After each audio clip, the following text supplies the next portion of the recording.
नीले आसमान को छूने के लिए बेताब पहाड़,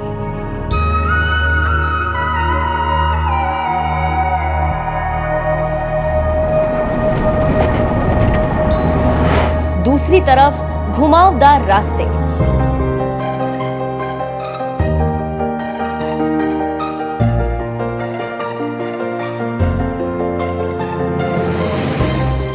जैसे जैसे हम आगे बढ़ते गए, ऐसा लग रहा था जैसे प्रकृति ने अपने दोनों हाथों से इन जगहों को सजाने के लिए अपने सारे उपहार निकाल दिए। थोड़ी देर तक हम और चलते रहते तो बद्रीनाथ धाम पहुंच जाते, लेकिन उससे पहले ही हम हनुमान चट्टी में रुक गए।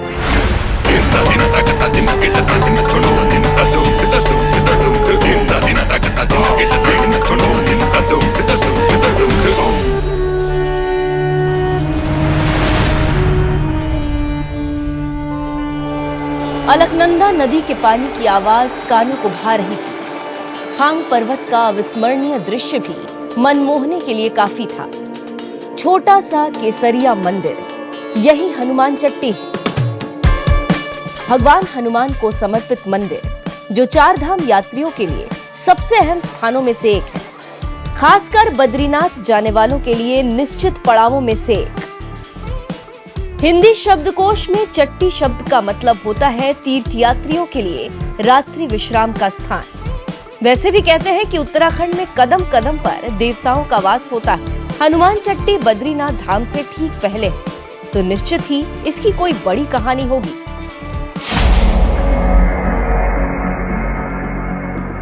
पुराणों में इस बात का जिक्र है कि हनुमान चट्टी ही वो स्थान है जहां भगवान हनुमान और भीम की भेंट हुई थी। कहा यह भी जाता है कि जब महाभारत में पांडव द्रौपदी के साथ वनवास का समय व्यतीत कर रहे थे, उस वक्त बद्रीनाथ क्षेत्र में ही रह रहे थे। हनुमान चट्टी में ही भीम के अहंकार को भगवान हनुमान ने तोड़ दिया था। पौराणिक कथाओं में इस बात का जिक्र है कि ये सब द्रौपदी की सौगंधिका फूल की मांग से शुरू हुआ। द्रौपदी के हाथ एक सुंदर फूल लगा। उससे प्रसन्न होकर द्रौपदी ने भीम से कहा कि उन्हें कुछ और फूल चाहिए। भीम उसी फूल की तलाश में निकला। रास्ते में भगवान हनुमान से मुलाकात हुई। इसी रास्ते भीम जी बद्रीनाथ को जा रहे थे, तो हनुमान जी लेट गए थे बूढ़े बानर को, मैं हनुमान चट्टी वृद्ध बानर के रूप में। भीम कहने लगे, बूढ़े बानर पूछ को उठा लो और मुझे जाने दो। हनुमान जी ने कहा, भाई बूढ़ा हो चुका हूँ, वृद्ध की अवस्था है, पूछ जो है नहीं हिला पाता हूँ। आप योद्धा हैं, पूछ को उठा करके रख दो और चले जाओ। काफी प्रयास किया भीम जी ने, उनका रोम तक नहीं हिल पाया। फिर कहने लगे, प्रभु इतने बलशाली मैं हूँ, आपका तो रोम तक नहीं हिल पा रहा है, कोई साधारण बानर नहीं है आप, क्षमा करना, कोई मुझसे भूल हो गई है। तो हनुमान जी ने दर्शन दिया भीम जी को कि भाई आपको घमंड हो गया था बल का, इसलिए ये रूप रखना पड़ा। तो हनुमान जी यहाँ पे विराजमान हो गए हनुमान चट्टी में, राम भजन में। तब से ही हनुमान चट्टी विख्यात हुआ। इन सब के बाद भीम अपमानित हो चुका था। कहते हैं कि भीम के अहंकार को हनुमान जी ने जब आईना दिखा दिया तो उसे ये अंदाजा हो गया कि वो अहंकार में था। अब भीम के पास एकमात्र रास्ता था, क्षमा याचना करना। भीम के पास कोई दूसरा रास्ता नहीं था। भीम ने क्षमा भी मांग ली। भीम जी ने क्षमा याचना किया। फिर भीम जी को आशीर्वाद दिया कि आप जब भी संकट आएगा आप पे, तो मैं आपकी सहायता करूं। तब महाभारत का युद्ध हुआ जब, तो ध्वजा के रूप में हनुमान जी ने उनकी रक्षा की, पांचों भाई पांडवों की। तब से हनुमान चट्टी है। भीम ने जैसे ही क्षमा मांगी तो भगवान हनुमान ने उनकी माफी को स्वीकार किया।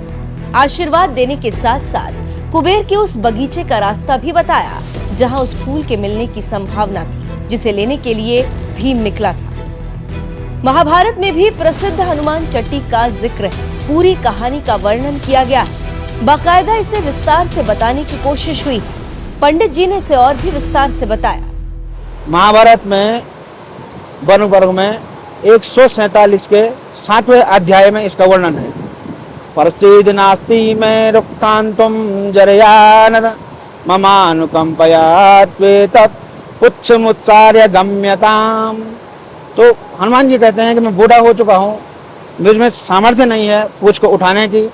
भीम आप उठा करके मेरी पूछ रख दो और चले जाओ। तो नहीं उठा पाया। ये इसीलिए यहाँ पे वो महाभारत में भी इसका वर्णन मिलता है।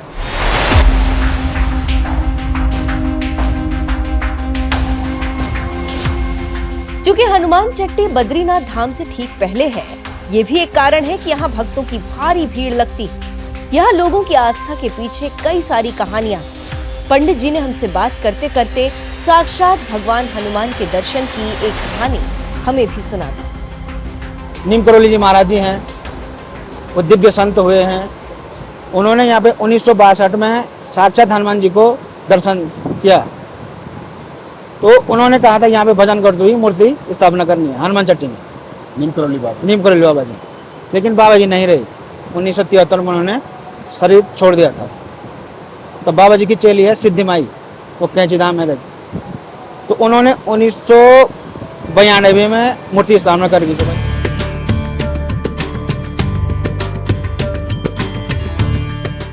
आस्था इसी को कहते हैं।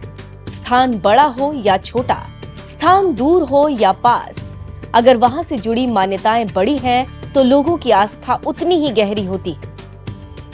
हनुमान चट्टी देखने में भले ही छोटा सा स्थान लगता है, लेकिन इसकी मान्यता बहुत बड़ी है। बद्रीनाथ और हनुमान चट्टी के बीच सिर्फ 11 किलोमीटर की दूरी है।